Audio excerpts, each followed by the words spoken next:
ఇక హైడ్రా మరో కొత్త కార్యక్రమానికి శ్రీకారం చుట్టింది. ఇప్పటి వరకు ఆక్రమణదారుల గుండెల్లో గుబులు పుట్టిస్తున్న హైడ్రా నేటి నుంచి ఫిర్యాదులను స్వీకరించబోతోంది. ప్రజావాణి పేరిట ప్రత్యేకంగా చేపడుతున్న ఈ కార్యక్రమంలో తొలిసారిగా ఫిర్యాదుదారుల నుంచి నేరుగా దరఖాస్తులను స్వీకరించనుంది.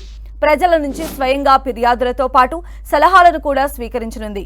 ఇవాళ ఉదయం 11 గంటల నుంచి మధ్యాహ్నం 2 గంటల వరకు, తిరిగి 3 గంటల నుంచి 5:30 గంటల వరకు రాణిగంజ్లోని బుద్ధభవన్లో ఈ ప్రజావాణి కార్యక్రమం కొనసాగనుంది.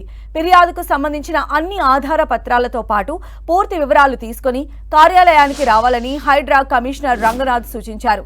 కేవలం ఫిర్యాదులు మాత్రమే కాకుండా సలహాలు కూడా స్వీకరిస్తామని స్పష్టం చేశారు హైడ్రా కమిషనర్ రంగనాథ్. హైదరాబాద్ నగర పరిధిలోని చెరువులు, నాలాల రక్షణే ప్రధాన ధ్యేయంగా Hyderabad disasters response and assets protection agency Hydraa ఏర్పాటైంది. దీనికి విస్తృత అధికారాలు కల్పించింది ప్రభుత్వం. ఇటీవలనే వార్షిక నివేదిక కూడా విడుదలైంది. హైడ్రా ఇప్పటి వరకు 8 చెరువులు, 12 పార్కులను కాపాడిందని పేర్కొంది. 100 ఎకరాల భూమిని స్వాధీనం చేసుకున్నట్లు ప్రకటించింది. అక్రమ నిర్మాణాల విషయంలో దూకుడుగా ముందుకు వెళుతున్న హైడ్రా తాజాగా మరో కీలక నిర్ణయం తీసుకుంది.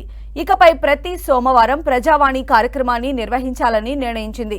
ఫిర్యాదుదారుల నుంచి నేరుగా దరఖాస్తులను స్వీకరించనుంది.